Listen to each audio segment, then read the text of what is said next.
Nah, tadi kita sudah membahas 3 partikel yang menyusun atom. Pasti di antara kita ada yang mikir, gimana sih partikel-partikel itu bekerja walaupun mereka itu adalah komponen yang berbeda, memiliki fungsi yang berbeda, ciri yang berbeda, sifat yang berbeda, tapi mereka itu mampu untuk membentuk inti atom. Dan walaupun mereka berbeda, mereka masih dalam satu kubu, yaitu dalam satu atom yang sama. Jadi aku akan membahas pertanyaan tersebut. How? Kelihatan gak sih? How? Bagaimana sih cara kerjanya? Jadi kayak yang tadi kita bahas, sebelumnya aku izin untuk lebih maju lagi karena aku akan membahas sambil pakai gambarnya. Ini ada gambarnya ya teman-teman. Jadi seperti yang tadi kita bahas bahwa elektron berada di orbit. Elektron itu bersifat orbital. Elektron itu selalu mengorbit di sekitar inti atom. Jadi kalau misalnya teman-teman lihat, ini ada yang warna biru, ada garis yang warna biru, yang agak berbentuk ini, yang agak berbentuk lonjong ini, itu adalah orbit dari elektron. Nah, elektron itu akan terus berputar di sekitar inti atom yang terdiri dari proton dan neutron. Jadi benar banget. Di sini kita bisa lihat ini orbitannya elektron yang warna biru tua. Ini warnanya biru tua ya teman-teman. Maaf ya, kelihatan gak sih? Ini warnanya biru tua. Nah, di dalamnya itu ada lingkaran yang isinya itu ada 3 warna oranye dan 6 warna biru. Yang warna biru itu adalah proton dan yang warna oranye itu adalah neutron. Nah, inti atom adalah pusat atom yang padat dan berisi sebagian besar massa atom. Nah ini, inti atom itu adalah yang ini. Jadi, inti atom itu berisi sebagian besar massa atom. Seperti yang tadi sudah dijelaskan bahwa massa atom itu terdiri atau dihitung massanya berdasarkan proton-proton yang bertumpuk. Kalau misalnya di sini kita lihat, jumlah protonnya itu ada 6. Mungkin nggak kelihatan di teman-teman, tapi saya bantu hitung aja. Ini ada 1, 2, 3, 4, 5, 6. Jadi jumlah protonnya itu ada 6, sedangkan jumlah neutronnya itu ada 1, 2, 3, cuman ada 3. Jadi ini masuk ya teman-teman. Berarti betul sekali ketika ada yang bilang bahwa menghitung massanya itu berdasarkan tumpukan proton.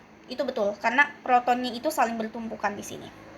Nah, selanjutnya, muatan positif proton menarik muatan negatif elektron. Muatan positif proton lebih banyak daripada muatan negatif, daripada muatan elektronnya. Ya, muatan positif proton yang warna biru lebih banyak daripada yang warna oranye, daripada elektron.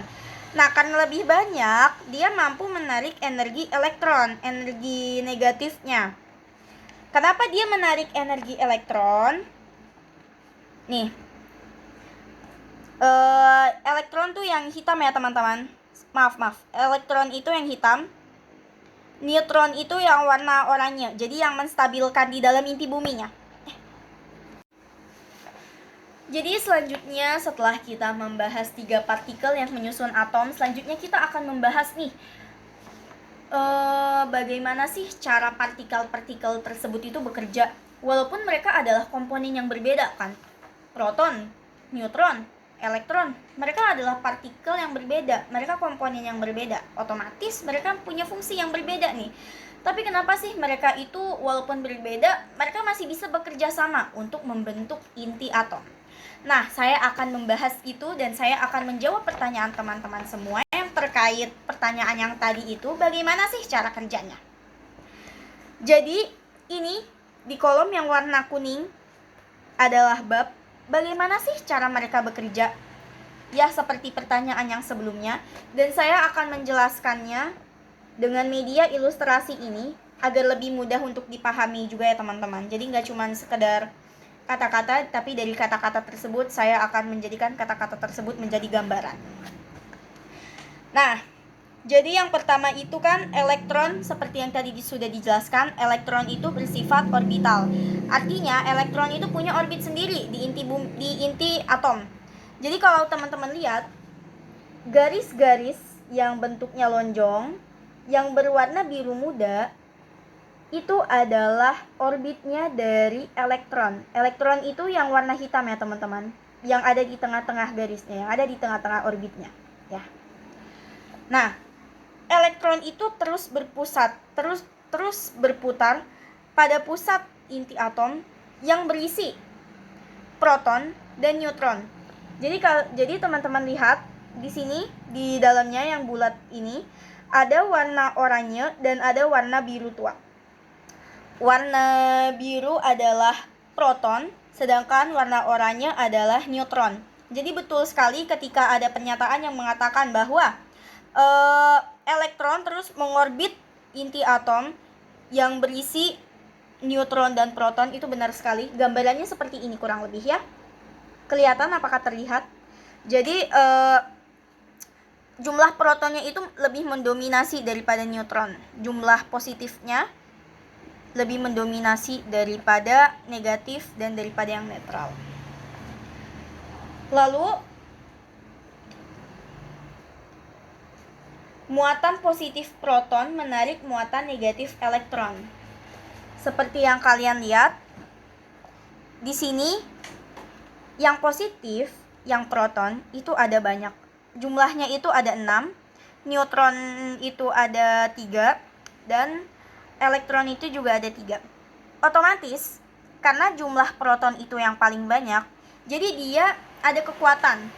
Dia itu ada energi untuk menarik energi negatif dari elektron. Kenapa begitu? Jadi proton itu menarik elektron agar elektron itu tetap stabil ada di orbitannya. Jadi agar elektron itu tetap mengorbit di sekitar inti atom. Jadi proton itu juga berfungsi untuk menstabilkan karena jumlahnya paling banyak. Jadi otomatis dia punya energi yang lebih, energi yang kuat untuk menarik muatan yang lain, yaitu muatan negatif. Selanjutnya, sehingga elektron tetap berada di sekitar inti atom. Betul. Selanjutnya, neutron walaupun tidak bermuatan tetap berperan dalam menjaga kestabilan inti atom.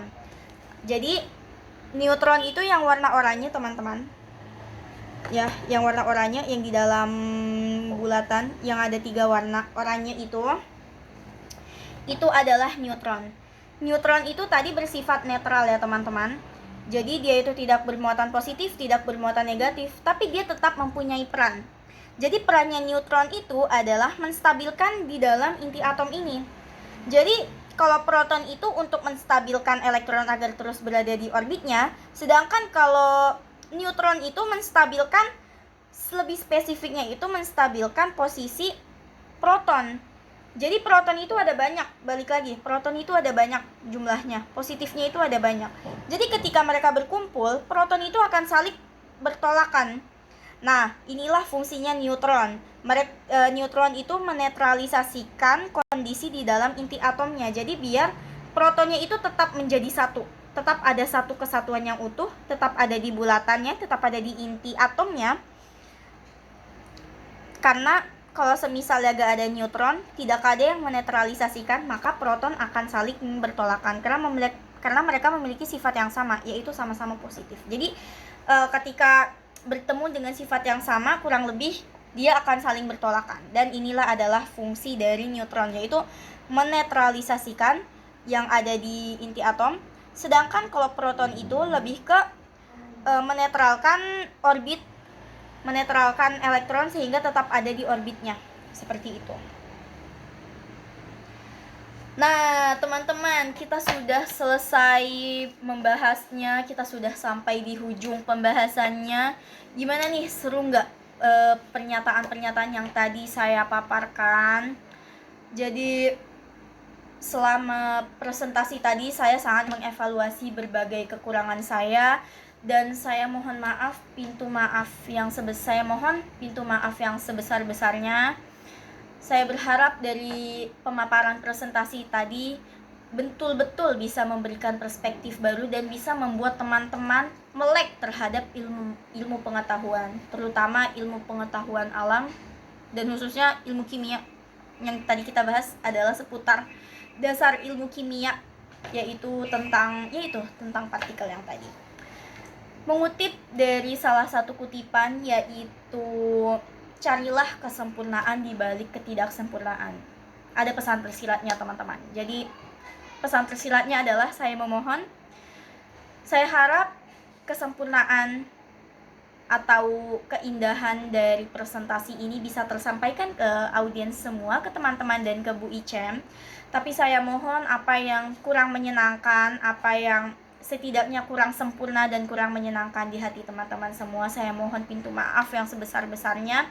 Saya mengevaluasi dan kedepannya saya akan membuat resolusi yang lebih baik pada presentasi-presentasi selanjutnya.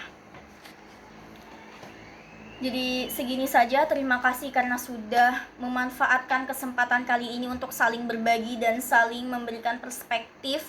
Dan teman-teman juga bisa, mohon kalau misalnya saya masih ada salah, tolong dikoreksi karena saya juga masih belajar. Dan dengan saya belajar ini, dengan saya menginformasikan kepada teman-teman, pelajaran saya semakin efektif. Kenapa? Karena saya bukan hanya menyimpan materinya di dalam otak saya, tapi juga saya mampu untuk mengekspresikan atau mengaplikasikan materinya. Jadi semoga teman-teman juga bisa seperti itu. Semoga teman-teman juga bisa mengaplikasikan materi yang sudah saya bahas di pembahasan sebelumnya.